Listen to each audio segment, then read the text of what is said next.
आज की कहानी है अफ्रीका में चल रहे रंगभेद से लड़ने वाले दो एक्टिविस्ट के बारे में।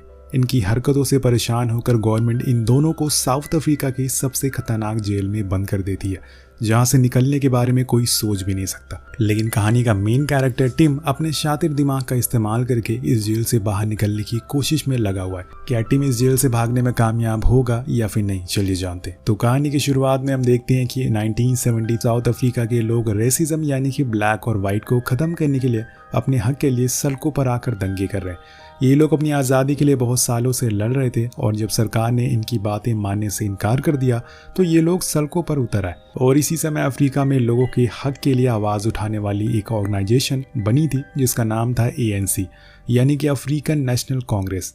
इस ऑर्गेनाइजेशन के साथ काम करने वाले दो एक्टिव जेंकिन और स्टीफन ली ने आंदोलन शुरू करने के लिए पैम्फलेट बांटना चालू कर दिया, लेकिन कोई भी इनकी बातों को सुनने के लिए तैयार नहीं था और इसीलिए इन्होंने लोगों तक अपने पैम्फलेट पहुंचाने के लिए एक अनोखे आइडिया का इस्तेमाल किया। ये शहर की अलग अलग जगहों पर पैम्फलेट को बैग में भर कर रख देते थे और इन पैम्फलेट के नीचे एक बॉम्ब मशीन को टाइमर सेट कर देते थे। बैग रखने के बाद स्टीफन टिम को यहाँ से निकलने के लिए कहता है, लेकिन टिम ये तमाशा देखना चाहता है, वो भी अपनी आंखों से, इसलिए वो वहीं रुकता है। अब बॉम्ब के फटने पर पैम्फलेट हवा में उड़ने लगते हैं और सभी लोग इन्हें पढ़ने लग जाते हैं।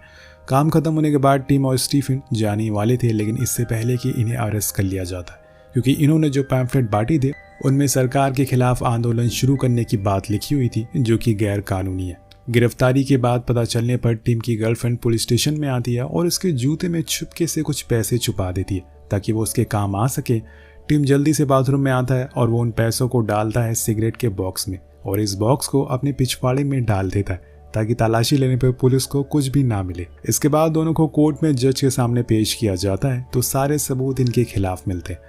टिम पर यह आरोप लगा था कि उसने 216 बारूद बनाए थे, इसलिए उसे 12 साल की सजा सुनाई जाती है और स्टीफन ने हर कदम पर टिम का साथ दिया और इसीलिए उसे 8 साल की सजा होती है। जज की बातें सुनकर स्टीफन का दिमाग काम करना बंद कर देता है और जब उसे जेल में शिफ्ट करने का समय आता है तो इतना ज्यादा वो घबरा जाता है तो उसे एक खिड़की दिखाई देती है और वो भागने के लिए वो बिना सोचे समझे खिड़की से नीचे कूद जाता है। लेकिन जब वो नीचे जाता है तो पहले से उसे डराने के लिए ऊपर से एक ऑफिसर उस पर गोलियां चलाने लगता है और फिर दूसरा ऑफिसर उसकी जमकर पिटाई करता है। अब इसके बाद इन दोनों को प्रिटोरिया प्रिजन लाया जाता है, जहां प्रिजन का वार्डन, जिसे सब लोग कैप्टन कहकर बुलाते हैं, वो इन्हें प्रिजन के रूल बताता है और इन्हें देशद्रोही कहता है क्योंकि ये लोग व्हाइट होने के बावजूद काले लोगों के हक के लिए लड़ रहे थे। फिर कैप्टन इन्हें गार्ड के हवाले कर देता है जिसका नाम था माइनियर। जब माइनियर इन्हें सेल तक ले जाता है तो टिम रास्ते में आने वाले सभी दरवाजों को बड़े ध्यान से देख और वहां खड़े हुए गार्ड की गिनती भी कर लेता है।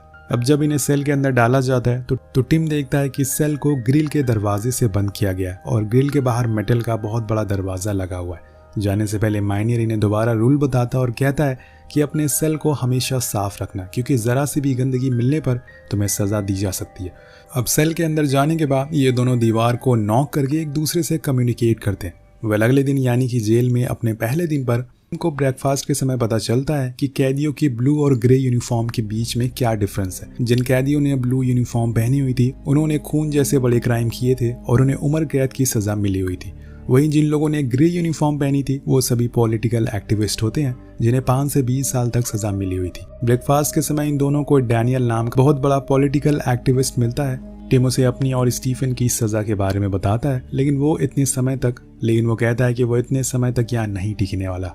इसके बाद अगली सुबह डैनियल रनिंग करते वक्त इन दोनों से दोबारा मिलता है तो वो इन्हें बताता है कि अगर तुम दीवार को पार करके भागना चाहते हो तो इसके बारे में सोचना भी मत, क्योंकि यहाँ की दीवार 20 फीट ऊंची है और ऊपर सिक्योरिटी गार्ड के साथ स्नाइपर भी तैनात है, इसलिए यहाँ से भाग पाना लगभग इम्पॉसिबल है। डैनियल उन्हें ये भी बताता है कि यहाँ से सुरंग बनाकर निकलना भी नामुमकिन है, क्योंकि ये जेल इतना बड़ा है कि सुरंग खोद कर बाहर जाने में कई साल लग जाएंगे।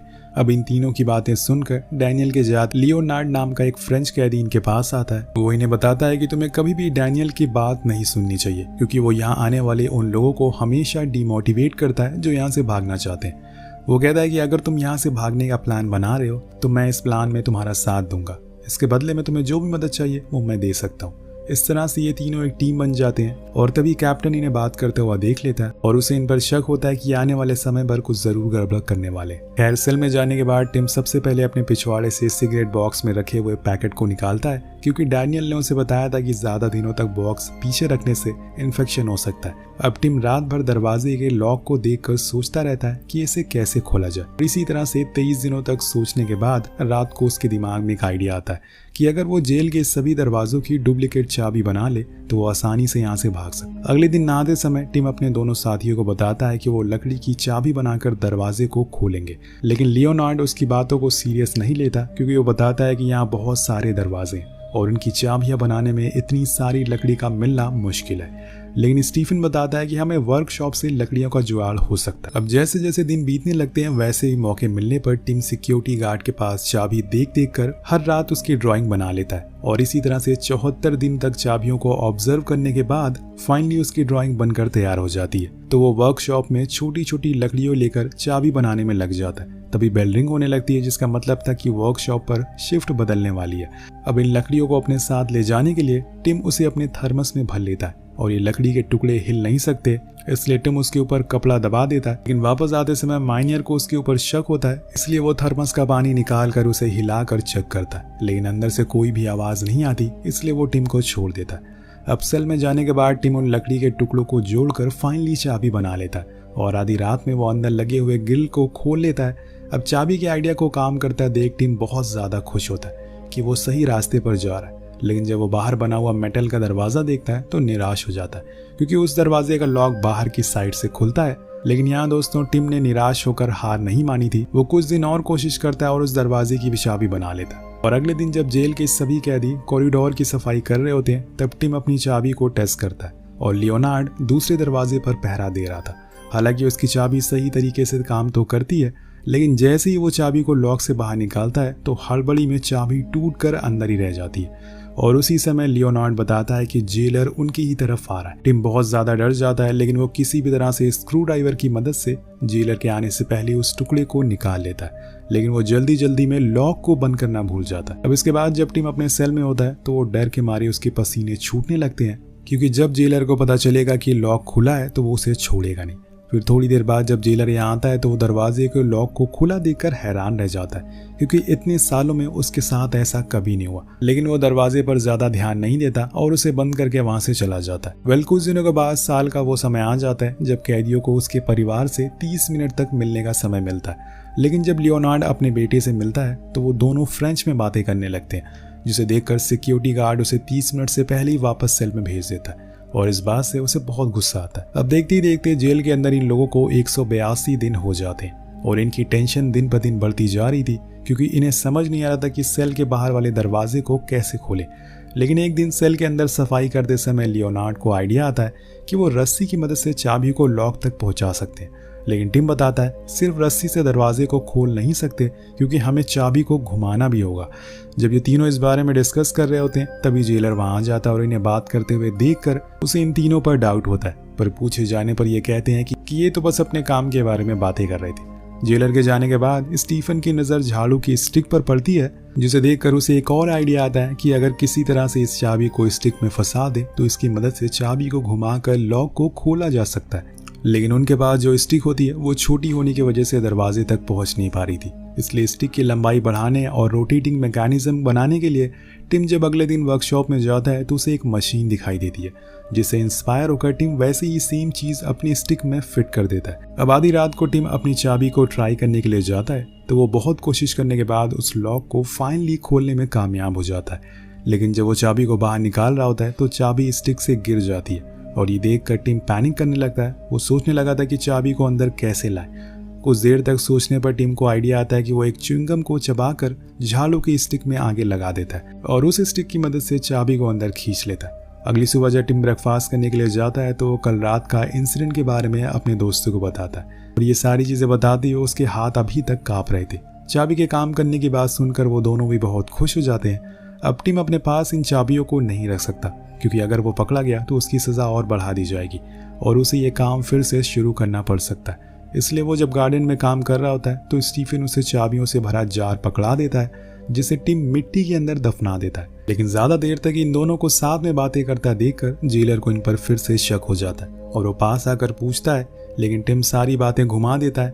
अब जेलर के जाने के बाद डैनियल टिम को कहता है कि तुम लोग मेरे मना करने के बावजूद भी यहाँ से भागने की प्लानिंग में लगे हुए, लेकिन अगर इस काम में तुम मुसीबत में पड़ जाओ तो मुझे याद कर लेना, मैं तुम्हारी मदद जरूर करूंगा। अब दोस्तों हर रात को टिम सेल के दोनों दरवाजों को खोलकर आगे के दरवाजे को लॉक देखने जाता था और वापस आकर उनकी डुप्लीकेट चाबियां बनाता था। और इस तरह जेल में 206 दिन गुजरने के बाद एक दिन टिम बाथरूम की खिड़की से बाहर कूड़ा लेकर जा रहे अफ्रीकन कैदी को एक पेपर मंगवाता है। पेपर के बदले में ये अफ्रीकन टिम को एक सिगरेट का पैकेट और नहाने के लिए साबुन मांगता है।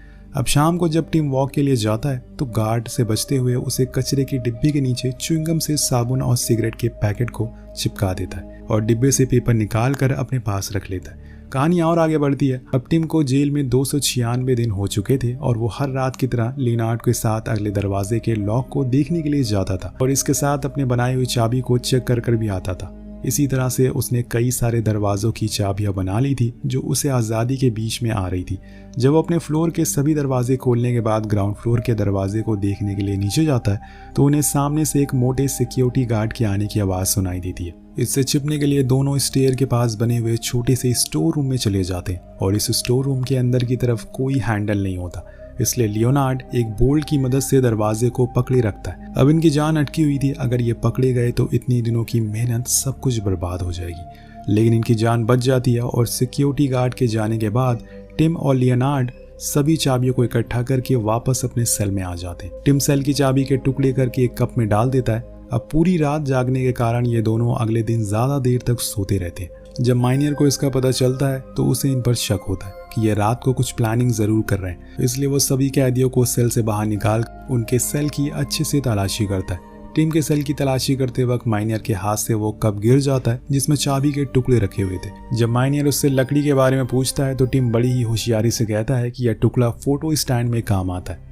माइनियर वहां पर स्टिक के ऊपर लगी हुई रस्सी को भी देखता है, लेकिन उसे सब कुछ नॉर्मल लगता है। पता नहीं चल पाता कि ये क्या प्लानिंग कर रहे हैं, इसलिए वो टिम को वार्निंग देकर यहाँ से चला जाता है। माइनियर के जाने के बाद टिम समझ जाता है कि चाबियां अपने पास रखना सेफ नहीं है क्योंकि वो कभी भी पकड़ा जा सकता है। इसके लिए टिम उन चाबियों को जेल की अलग अलग जगहों पर छुपा देता है, जैसे कि लाइब्रेरी और वॉशिंग मशीन में। इसके बाद यह सिलसिला ऐसे ही 404 दिनों तक जारी रहता है और हर रात अलग अलग दरवाजे तक पहुंचने के बाद देखते ही देखते ये लोग 39 चाबियां बना लेते हैं, मतलब कि 39 दरवाजों की चाबियां। टिम आने वाले दिनों में भागने का प्लान को एग्जीक्यूट करने वाला था। यह बात टिम डैनियल और उनके साथियों को बताते हुए कहता है कि आप लोगों को भी हमारे साथ भागना चाहिए। लेकिन इन तीनों के अलावा जेल से भागने के लिए कोई भी तैयार नहीं था क्योंकि बाकी लोगों को डर था कि अगर वो पकड़े जाएंगे तो उनकी सजा बढ़ा दी जाएगी। डैनियल भी यहाँ से भागने के लिए राजी नहीं होता, लेकिन वो टिम को टूथपेस्ट की बोतल में कुछ पैसे छुपा कर देता है। दोस्तों आखिरकार वो दिन आ जाता है जब ये तीनों अपने प्लान को एग्जीक्यूट करने वाले थे। भागने से पहले दिन टिम दरवाजे के नीचे से स्टीफन को एक पेपर देता है जिसमें जेल का नक्शा बना हुआ था। दरअसल यह वही पेपर है जो टिम ने उस अफ्रीकन आदमी से सिगरेट और साबुन के बदले में लिया था। नक्शे को अच्छी तरह से समझने के बाद ये तीनों मौका देखकर अपने सेल से बाहर आते हैं। टिम आखिरी बार डैनियल को साथ चलने के लिए कहता है, लेकिन वो मना कर देता है। इसके बाद तीनों एक एक दरवाजे को पार करते हुए आगे बढ़ते हैं, लेकिन इसी बीच एक मोमेंट ऐसा आता है जब सिक्योरिटी गार्ड इन्हें ऑलमोस्ट पकड़ने ही वाला था।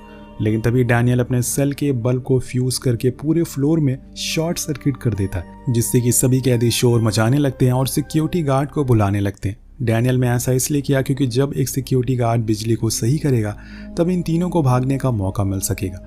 सभी दरवाजे को खोलने के बाद अब इनके सामने जेल का आखिरी दरवाजा आता है, जिसके लॉक को वो अपने पास मौजूद चाबियों से खोलने की कोशिश करते हैं, लेकिन एक भी चाबी लॉक को खोल नहीं पा रही थी। वो तीनों उस लॉक से बाहर का दरवाज़ा देखते हैं जो कि खुला हुआ था और बस वो आज़ादी से एक कदम दूर थे। अब दरवाज़ा ना खुलने की वजह से टिम वापस सेल में जाने के लिए कहता है क्योंकि दरवाज़ा नहीं खुल रहा था, क्योंकि बहुत कोशिश के बाद भी दरवाज़ा खुल नहीं रहा था। लेकिन लियोनार्ड इतनी महीनों की मेहनत बर्बाद नहीं करना चाहता और इसलिए वो गुस्से में स्क्रू ड्राइवर से लॉक को तोड़कर दरवाजे को खोल देता है। यहाँ तीनों अपने अपने कपड़े पहनकर छिपते छिपाते बाहर निकलते हैं, लेकिन अभी भी स्नाइपर ऊपर घूम रहा था और टिम उसे शीशे की मदद से देखता है और उसे ही चकमा देकर ये फाइनली जेल से बाहर आ जाते हैं, जहाँ सड़कों पर बहुत सारे लोग घूम रहे थे, जिसकी वजह से इन्हें पहचान पाना मुश्किल था।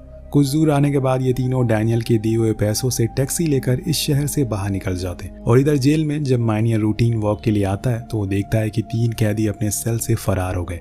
ये देखकर उसके पैरों के नीचे से जमीन खिसक जाती है और जेल के सभी कैदी उसे ऊपर जोर जोर से हंसने लगते हैं, खासकर डैनियल, क्योंकि वो तीनों अफ्रीका की उस जेल से भागे थे जहां से निकल पाना नामुमकिन था। वही हमें बताया जाता है कि तीनों साउथ अफ्रीका से लंदन चले जाते हैं और वहां जाकर दोबारा ANC को ज्वाइन कर लेते हैं। कुछ सालों तक लड़ने के बाद 1992 में अफ्रीका में काले और गोरों लोगों के बीच में अंतर को खत्म कर दिया जाता है। और हमें ये भी बताया जाता है कि 22 साल बाद डैनियल भी अपनी सजा काटने के बाद जेल से बाहर आ जाता है और अपने परिवार से मिलता है। और इसी के साथ ये रियल इंसिडेंट पर बनी कहानी खत्म हो जाती है। वेल, आपको कहानी कैसी लगी? क्या इसी तरह की और कहानी भी देखना चाहते हैं तो नीचे कमेंट करके जरूर बताएगा।